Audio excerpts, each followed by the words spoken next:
Bonsoir Gérard Haddad.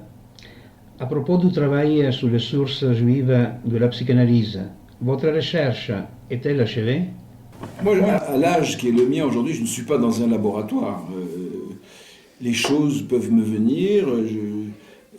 À partir du moment où j'ai reconquis en quelque sorte cette référence au texte hébraïque et toute la pensée des grands maîtres du judaïsme, comme Maïmonide essentiellement, ou Leibovitz, tout ça désormais fait partie de mon quotidien. Nous, analystes, nous ne sommes pas dans un laboratoire, nous ne faisons pas des recherches systématiques comme des chercheurs dans un laboratoire. À un certain moment de ma vie, dans les premiers temps, j'ai été amené à faire, disons, une recherche, un travail, parce que je devais soutenir ma thèse de médecine. Ensuite, j'ai eu à faire un diplôme de psychiatre.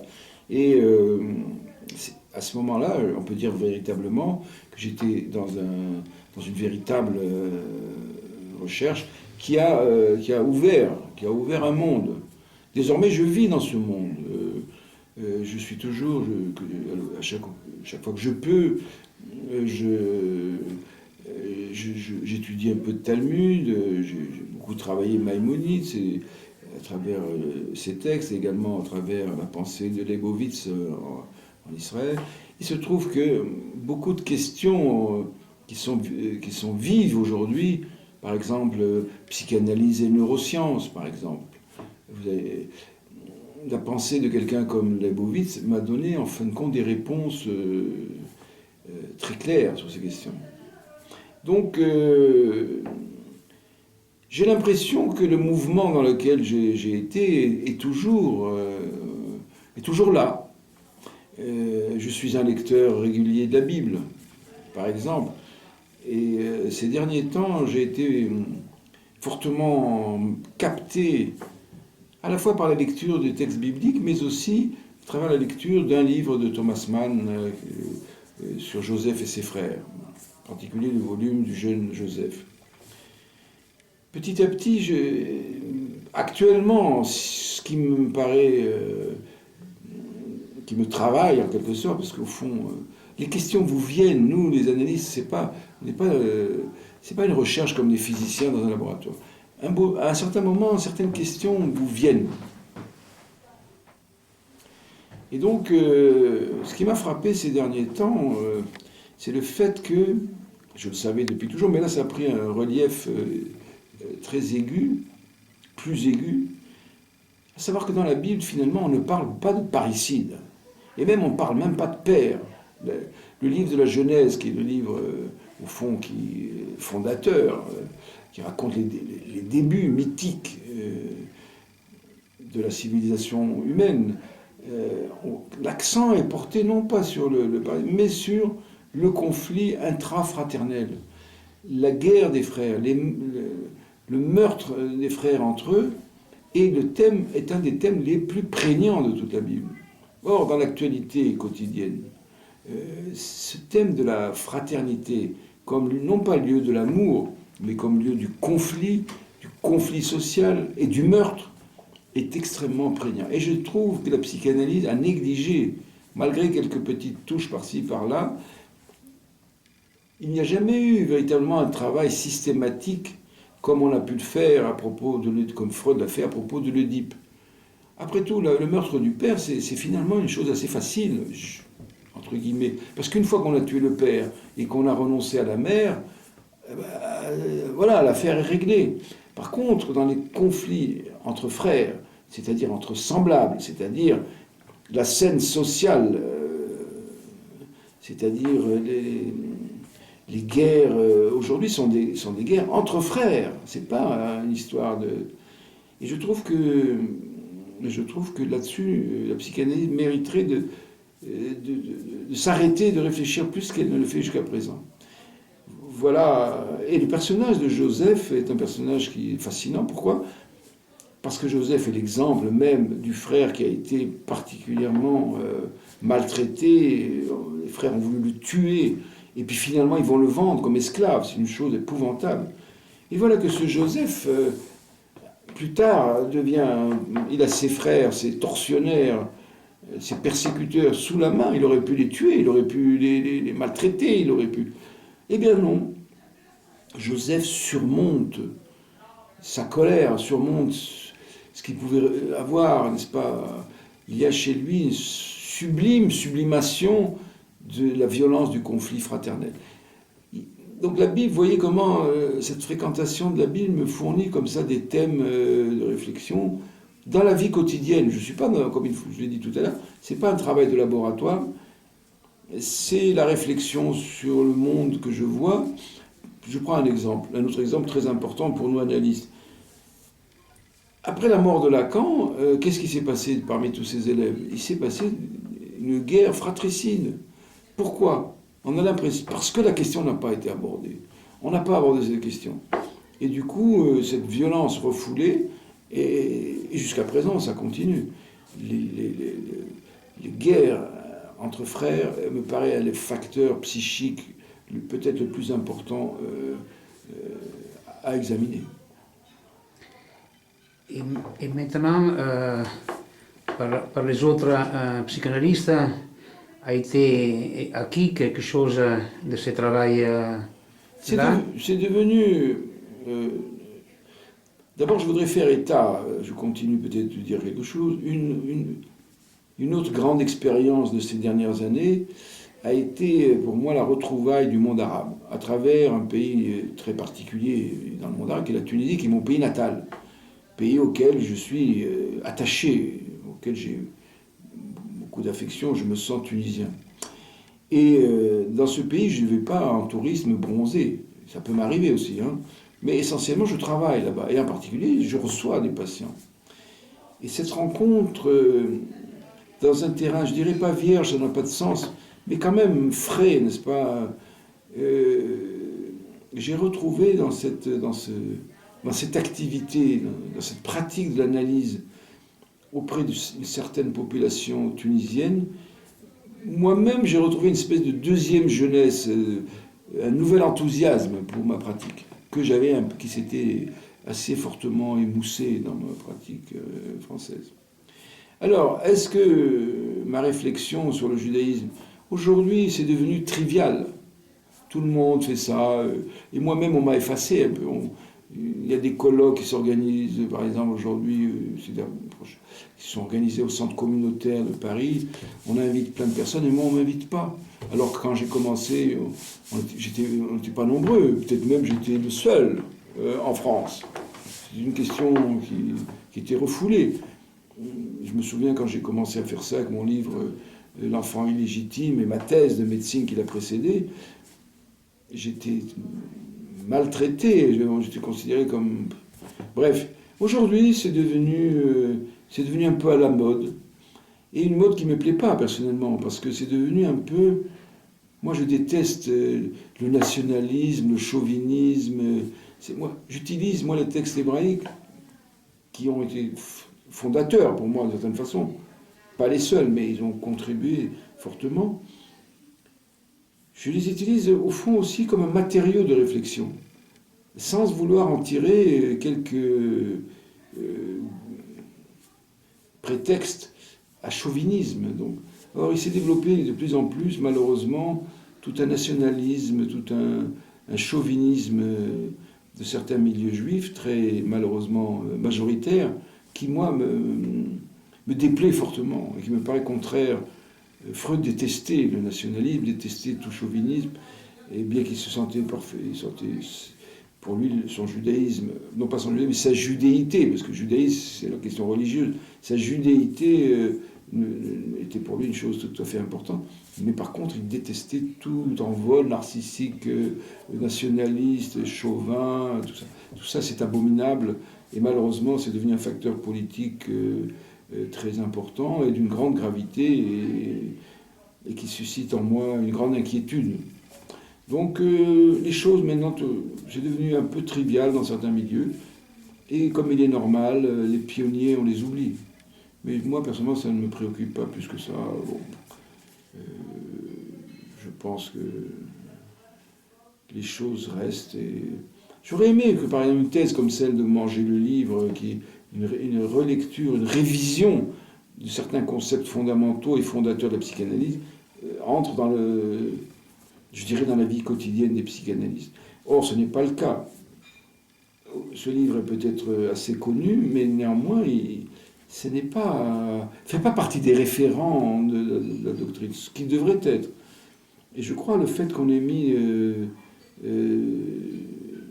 je vais vous paraître peut-être prétentieux ou ce que vous voulez, peu importe, mais j'en suis convaincu, le fait qu'on ait mis mon travail depuis la question du Talmud et du Midrash et de la psychanalyse jusqu'à mon travail sur le génocide et ses répercussions sur le psychisme, le fait qu'on ait mis tout ce travail de combien d'années maintenant, ça fait plus de 30 ans, de côté, je pense que c'est une des raisons importantes du déclin de la psychanalyse en France. C'est une des raisons parce que on peut pas faire sans ce que j'ai fait. Ce que j'ai élaboré autour de Manger le livre, des biblioclastes et de la question du génocide juif, me paraissent des choses. On ne peut pas faire sans. On peut faire avec, on peut rajouter, on peut mettre à côté. Mais vouloir les éliminer fait que... Je suis un peu dans la même, à mon échelle, évidemment plus modeste, que celle qu'a été Lacan. Sans Lacan, la psychanalyse meurt. C'est simple, c'est clair. Eh bien, je suis un peu dans cette situation. Mais bon, la psychanalyse est aujourd'hui est en plein déclin, malgré le fait que la demande, la souffrance du sujet moderne, actuel, contemporain, est tellement grande et la nécessité d'avoir un lieu où elle puisse à la fois s'exprimer et se surmonter est très important. Du point de vue de mon travail, je n'ai pas à me plaindre de ce côté-là.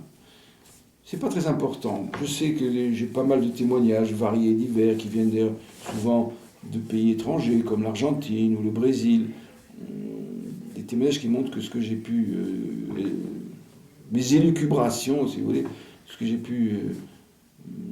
et puis même vous, Giancarlo, vous êtes un des témoins de cela, montre que ce que j'ai fait n'est pas tombé dans l'oreille de sourds. Il y a des gens qui ont su l'entendre. Surtout, donc, je vous dis, des gens qui sont soit italiens, soit surtout des pays d'Amérique latine. Et il y a des interventions aussi dans les textes autour, disons, de l'athéisme de Freud. Et comment les lire aujourd'hui? C'était pour diffuser la psychanalyse?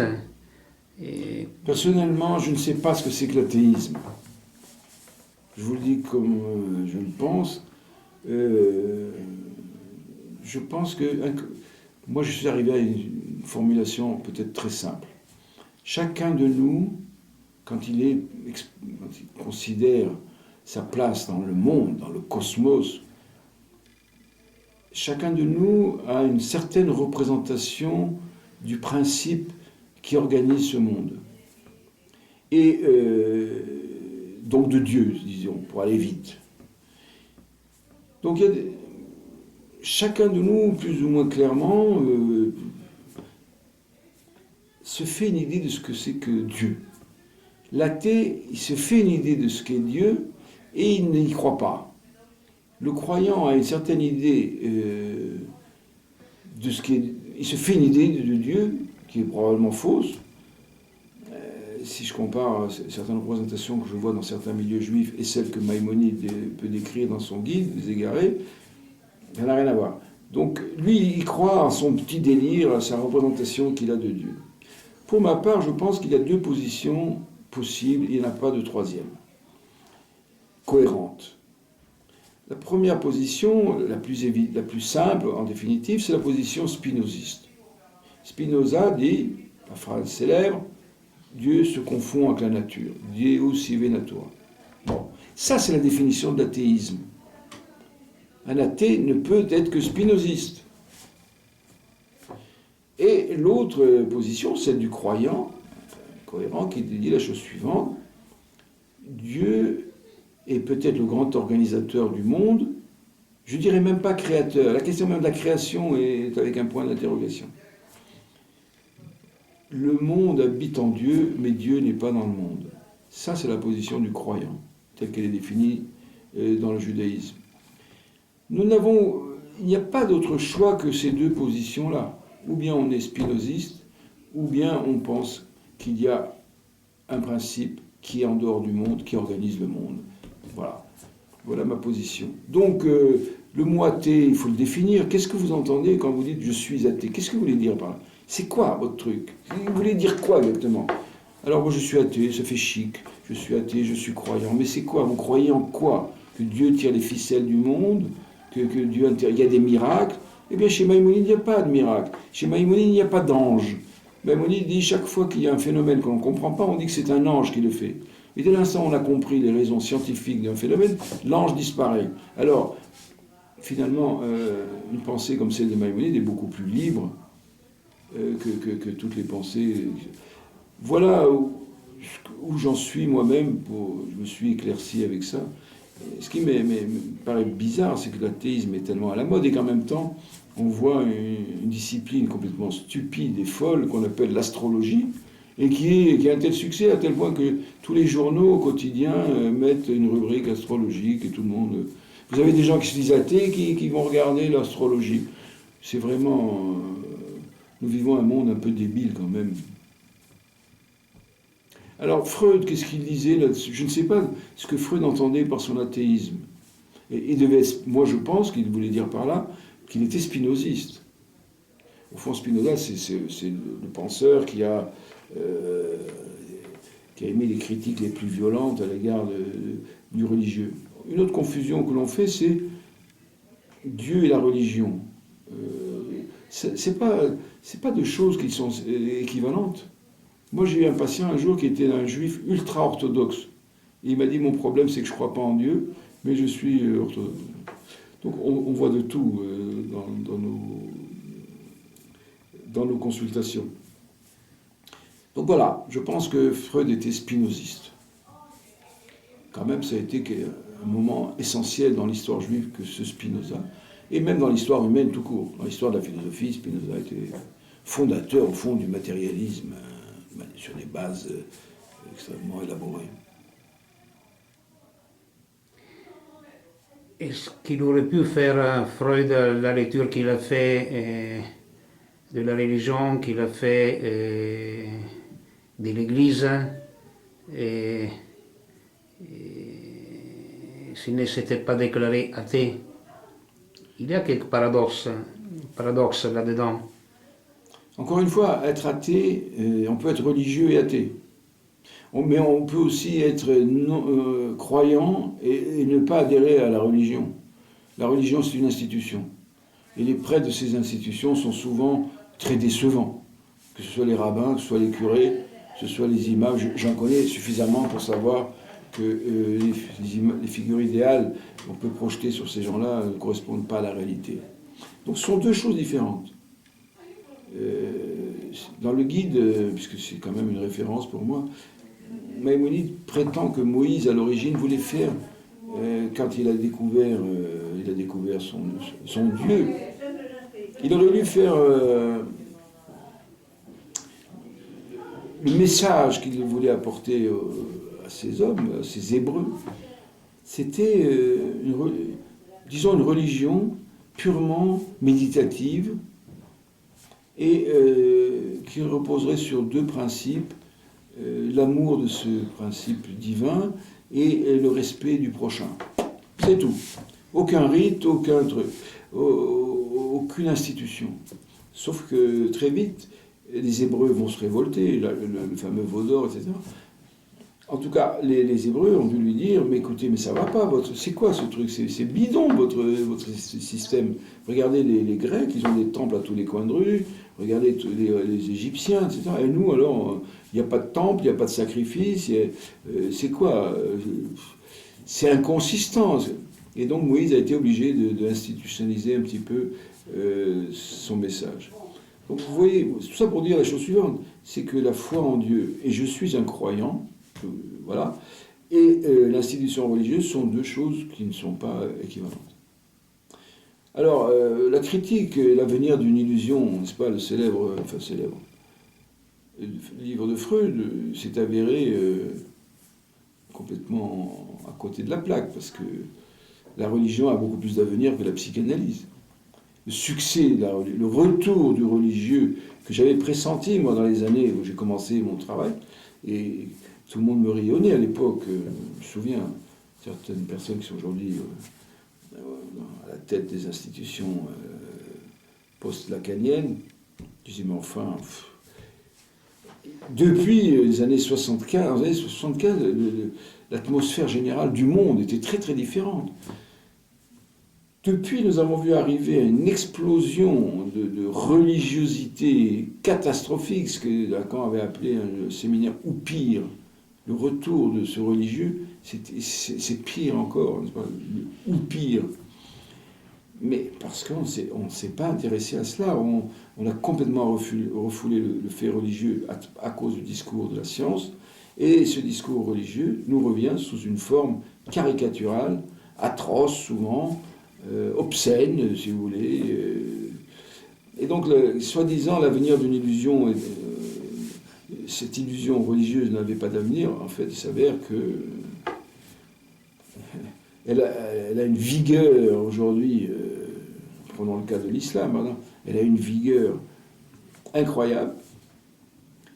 Et être contre le religieux, apparemment, ne va pas dans le sens de l'histoire. Le sens de l'histoire, aujourd'hui, c'est au contraire l'extrémisme religieux, le fanatisme, le retour du religieux dans toutes les religions. Une dernière question. Et, après plus de 30 ans de la mort de Lacan, donc Lacan, vous pouvez dire, il a eu le pressentiment qu'il avait des choses à chercher à côté à propos de la question juive, à propos des sources de la formation juive de Freud. Non, la question de Lacan, centrale, au fond peut-être Lacan n'a eu qu'une seule question, c'est la question qu'est-ce que c'est que la psychanalyse, comment repenser ces espèces d'ovnis que Freud, ces ovnis conceptuels que Freud a lancés comme ça sur la scène publique. Qu'est-ce que c'est que la psychanalyse? Qu'est-ce que c'est que l'inconscient? Comment formuler ça, les pulsions, le transfert, etc. L'œuvre de Freud lui paraissait à la fois fascinante, en même temps que fragile dans sa formulation, en quelque sorte manquant d'articulation, manquant de rigueur. Et donc, et puis pourquoi, comment se fait-il que... D'où ça vient, ce discours? Ceci l'a amené à penser que la matière juive avait son rôle à jouer là-dedans. Un rôle, pas tous les rôles, un rôle. Un facteur parmi d'autres facteurs. Un facteur peut-être important.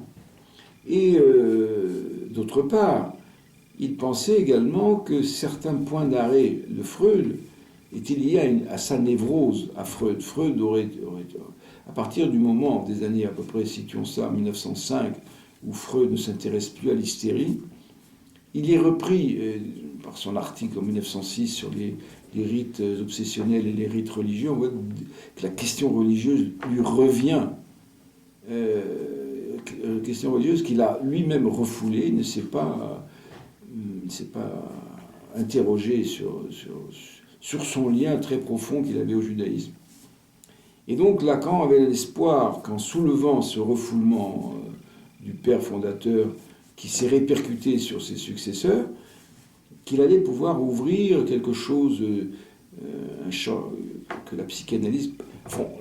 La psychanalyse devrait marcher avec son temps, avec le temps que nous vivons, avec les problèmes nouveaux qui émergent, avec les problèmes politiques qui émergent, sur lesquels la psychanalyse devrait dire quelque chose.